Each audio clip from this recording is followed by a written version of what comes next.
Hello friends, welcome back to my channel my life my blogs. তোমরা সবাই কেমন আছো? আশা করি সবাই ভালো আছো। তো আজকের ভিডিওটা হচ্ছে আমার ননদ চলে যাবে আজকে শ্বশুর বাড়িতে বাপের বাড়ি ছেড়ে, আর বউ ভাতের ভিডিও একসাথে কম্বিনেশন করে দিয়েছি।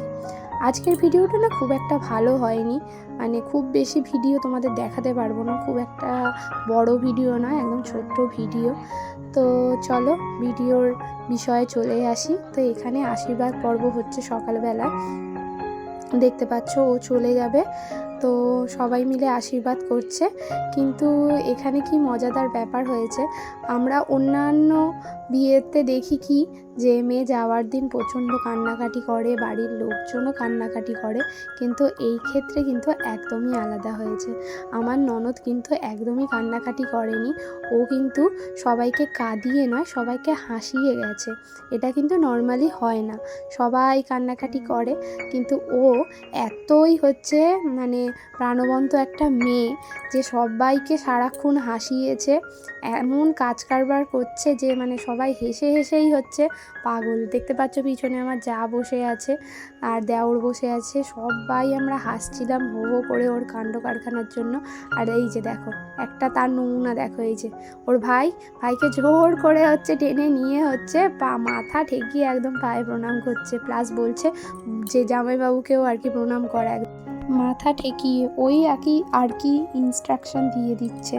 তো এখানে বরণ হবে ওদের, তো একটা পিঁড়ির মধ্যে ওরা একটা একটা করে পা দিয়ে দাঁড়িয়েছিল। আর তোমরা বলতেই পারো যে হয়তো বিয়ে করে আমার ননদের খুব আনন্দ হয়েছে তাই কাঁদছে না, না ব্যাপারটা এরকম না। ব্যাপারটা হচ্ছে কাছাকাছি বিয়ে হয়েছে একদম, আর ও খুব মানে প্রাণবন্ত একটা মেয়ে, প্লাস হচ্ছে বয়সটাও খুব বেশি হয়নি, আর সবসময় হাসিমুখী থাকে ও, তো ওই জন্য ও সবাইকে হাসিয়েছে। এটাও একটা ভালো না যে যাওয়ার সময় সবাই না কেঁদে হাসি মুখে ওকে বিদায় দিয়েছে। তো হাসতে হাসতেই কিন্তু বাপের বাড়ি থেকে বিদায় নিয়েছে। হ্যাঁ, মা বাবা আর আত্মীয় স্বজন অন্যরা আর কি একটু কেঁদেছিল যাওয়ার সময়, ও কিন্তু এক ফোঁটাও চোখের জল ফেলেনি, বরঞ্চ সবাইকে হাসিয়ে নিজে হাসি মুখ নিয়ে বিদায় হয়েছে।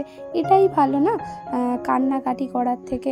সেই তো খানিক্ষণ পর শ্বশুরবাড়িতে গিয়ে আবার সেই হাসি মজার বিভিন্ন রিচুয়ালসের মাধ্যমে হাসি মজা করবে, তার থেকে একেবারে হাসি মুখেই গেছে। তো এরপরে চলে এসেছি একেবারে বউ ভাতের ভিডিওতে। দেখতে পাচ্ছ এখানে আমি আমার যা প্লাস আমার এই যে বর, সবাই চলে এসেছি রেডি হয়ে। এখানে আমার কুর্তুতো ননদ আর কনের ভাই সবাই কোল্ড ড্রিঙ্কস নিয়ে হচ্ছে কাড়াকাড়ি হচ্ছে, কারণ বউ ভাতের দিন এত গরম পড়েছিল যে এই কোল্ড ড্রিঙ্কসই মনে হচ্ছিল যে মানে শুধু একটা আরামদায়ক জিনিস আর কি, যেটা হচ্ছে খেলে শরীর একদম ঠান্ডা হয়ে যাচ্ছিল।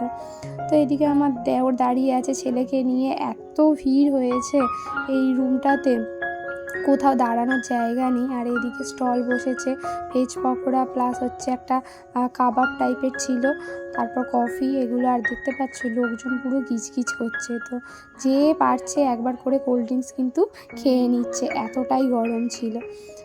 তো এই যে আমার ননদিনী বসে আছে চেয়ারে ভাইয়ের সাথে, ওকে কিন্তু আজকে এই সাজটাতে ভালোই লাগছে। তোমরা কমেন্টস করে জানিও যে ওকে কেমন লাগছে, কোন সাজটাতে বেশি ভালো লাগছে, বিয়ের সাজে না বউ ভাতের সাজে। আর এই যে আমাদের জামাই শেরওয়ানি পরেছিল, আর ও খুব শান্ত শিষ্ট ছেলে, জানো তো, খুবই ভালো ছেলে, শান্ত শিষ্ট একদম নরম গোছের ছেলে।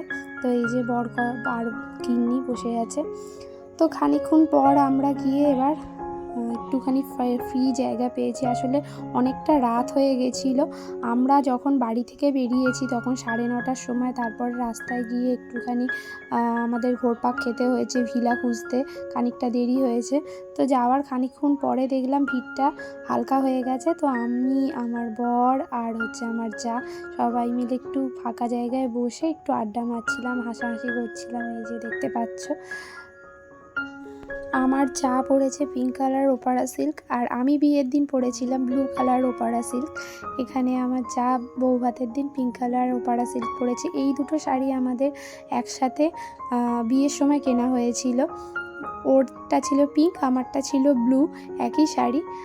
আর শ্বশুরমশাই আমাদের দুজনের জন্য যে বেনারসিটা এনেছিল ওর বেনারসিটাও বিয়ের দিন পরেছিল, ননদের বিয়ের দিন, আর আমি পরেছিলাম ননদের বউ ভাতের দিন, মানে এই যে ভিডিওতে দেখতে পাচ্ছ যে শাড়িটা পরেছিলাম অরেঞ্জ কালার, তো ওটা আমি বউ ভাতের দিন পরেছিলাম।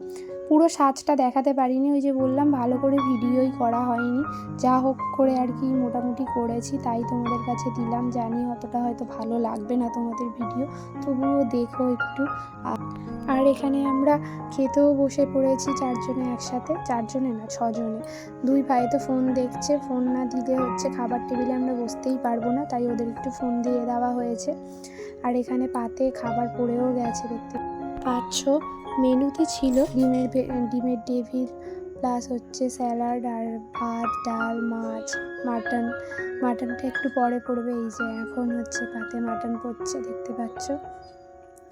তো আমাদের ব্যাচের পরেই একদম জামাইয়ের বাড়ির লোকজন বসে যাবে, আমাদের ব্যাচটাই একদম অতিথিদের মধ্যে আর কি লাস্ট ছিল।